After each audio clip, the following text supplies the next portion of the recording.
Hello, and in this audio clip I will be talking to you about the Press Complaints Commission, or the PCC for short. The PCC has a code of practice.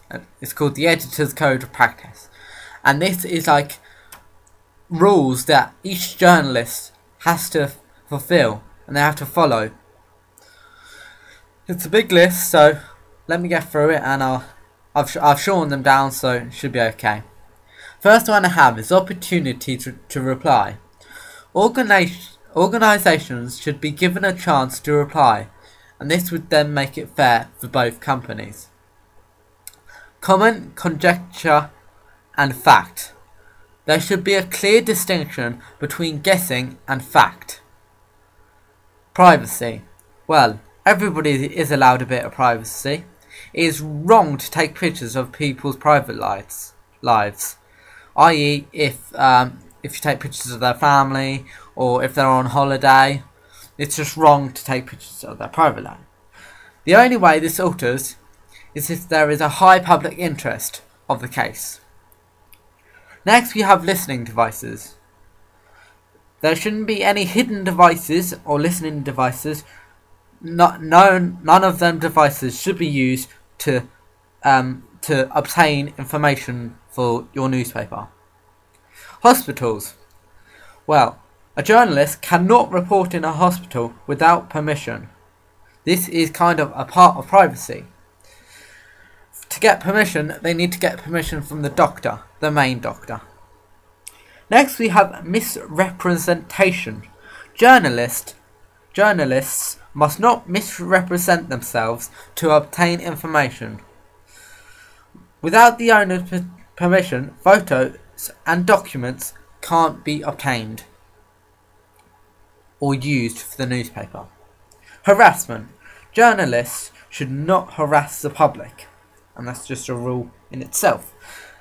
Payment for articles. No journalist must offer the public money for the news for their newspaper. Next, we have intrusion into grief or shock. When dealing with cases of grief and shock, journalists have to be careful. They have to approach the person in question that they're asking for news information. They must approach them with sympathy.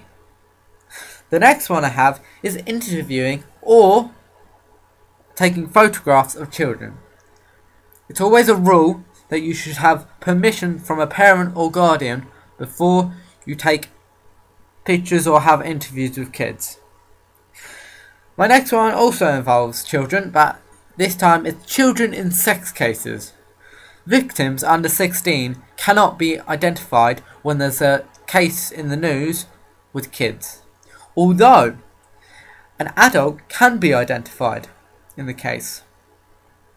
Next, we have victims of crime. The victim of a crime should not be identified unless the law permits it. Discrimination.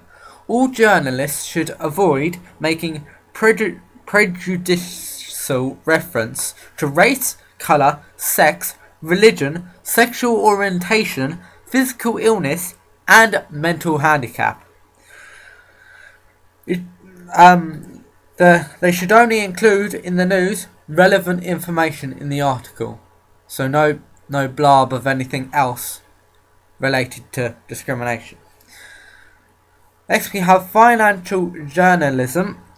This is about the information you receive should not be used for your own profit, and it should not be passed to others. And my next one, which is kind of the same, confidential sources. All sources should remain confidential and that should be protected.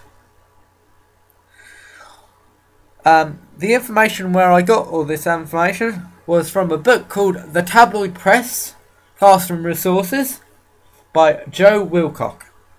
I also got some of the information from the Press Complaints Commission website, which is www.pcc.org.uk.